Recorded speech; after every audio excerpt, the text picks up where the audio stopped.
भाग 5। मुझे तो कुछ ठीक नहीं लग रहा। यहाँ दूर दूर तक कोई गाड़ी नहीं दिख रही। जब से हम यहाँ फंसे हैं मुझे तो एक गाड़ी सड़क से गुजरती हुई भी नहीं दिखी। ना जाने काली मनूस अमावस की रात आज क्या बुरी बला लेकर आई है हमारे लिए। अर्चना पूरी तरह डरी हुई थी और बार बार भगवान का नाम जप रही थी। दूर दूर तक वाकई कोई भी गाड़ी नजर नहीं आ रही थी।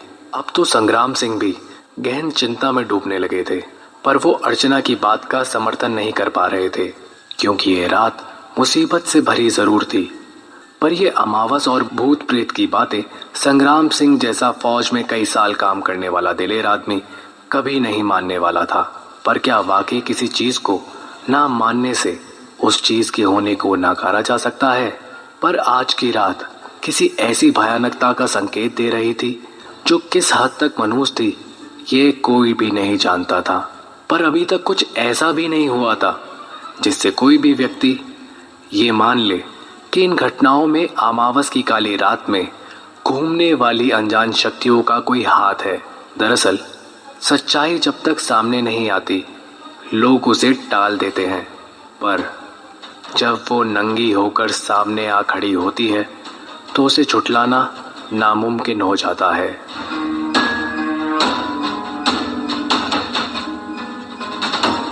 राहुल को गए हुए अब तक 10 मिनट से ज्यादा हो चुके थे। ना जाने राहुल सड़क किनारे दिख रही उन झाड़ियों में कहाँ गुम हो गया था। इस बात को चिंता का विषय बन जाना अब लाजमी था। ये राहुल अभी तक क्यों नहीं आया? जरा देखिए ना, कहीं कोई मुसीबत में ना फंस गया हो। अर्चना का डर अब भी चरम पर था और गीता बिना बोले अर्चना का हाथ थामे अपने डर को अपने में समाये थी। राहुल, राहुल, राहुल! संग्राम सिंह और गीता ने अगले ही पल आवाज देना चालू कर दिया, पर उस तरफ से कोई भी जवाब नहीं मिला।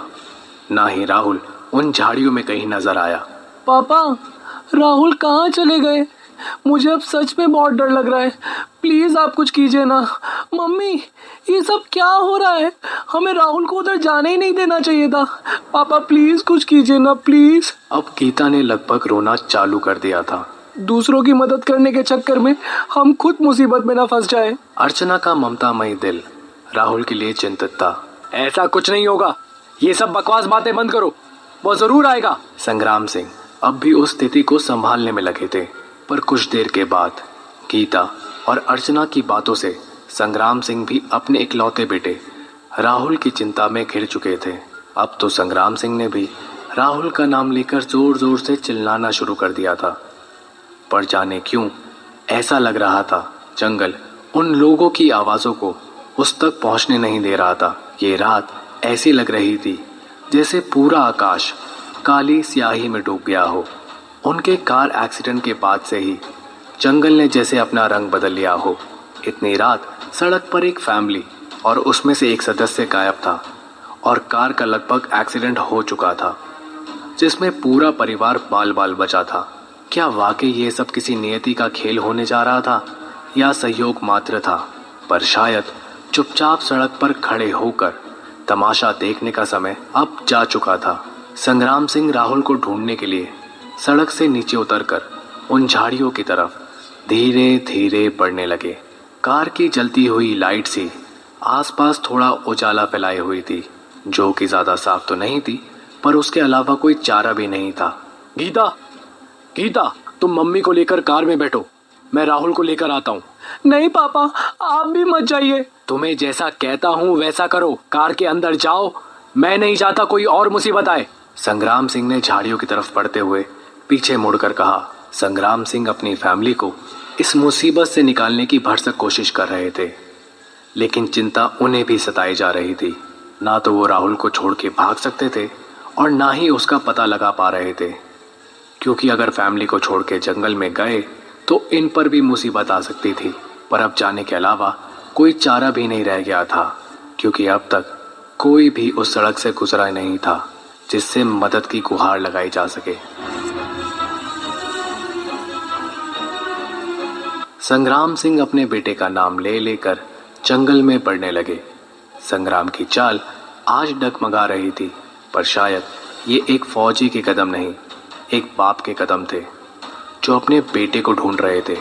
आंखें सिर्फ राहुल को तलाश रही थी। संग्राम सिंह झाड़ियों की तरफ बढ़ते हुए बार बार पीछे मुड़कर गीता और अर्चना को भी देख रहे थे, जो कि कार के पास ही अब तक खड़े थे और एक दूसरे को पकड़े हुए थे। संग्राम सिंह राहुल का नाम पुकारना चाहते थे, पर उनके लफ्ज़ों पर जैसे ताला लग गया हो। वो लगातार जंगल में अंदर बढ़ रहे थे। गीता और अर्चना की नज़रों से भी वो ओझल हो चुके थे। संग्राम सिंह आज किसी फौज के मिशन पर नहीं, बल्कि बेटे की तलाश में थे। चारों तरफ ऊंचे ऊंचे पेड़ और घना काला अंधेरा अपने पैर पूरी तरह पसारे हुए था। राहुल का अब तक कोई अता पता नहीं चल पाया था, लेकिन तभी सामने संग्राम सिंह को एक और झाड़ियों का झुंड नजर आया। अचानक झाड़ियों से कुछ सरसराहट की आवाज़ आने लगी। वो सड़क से दूर उन झाड़ियों के अंदर आ चुके थे। गीता और अर्चना अब नज़र से दूर हो चुके थे और संग्राम सिंह को इस बात का अब कोई एहसास भी नहीं था। उनके कदम उस तरफ बढ़ने लगे। कुछ ऐसा ही दृश्य था जैसे कोई इंसान ना चाहकर भी मूसल में अपना सर देने जा रहा हो। तभी ऐसा लगा कोई तेजी से उन झाड़ियों से बाहर आ रहा हो। संग्राम सिंह का दिल अब जोरों से धड़कने लगा था, लेकिन बेटे को ढूंढने के जुनून में उनके डर को थामे रखा था। लगातार उनका दिल भी भगवान से दुआ करने में लगा था कि अब कोई मुसीबत दस्तक ना दे जाए। संग्राम सिंह झाड़ियों के करीब पहुंचे ही थे कि कोई झाड़ियों से एकदम से बाहर निकला और उसे देखते ही संग्राम सिंह के कदम एकदम से रुक गए और उनके चेहरे पर पसीना टपकने लगा। पर वो कोई और नहीं, राहुल ही था। इस कहानी का अगला अध्याय आप जल्द ही सुनेंगे।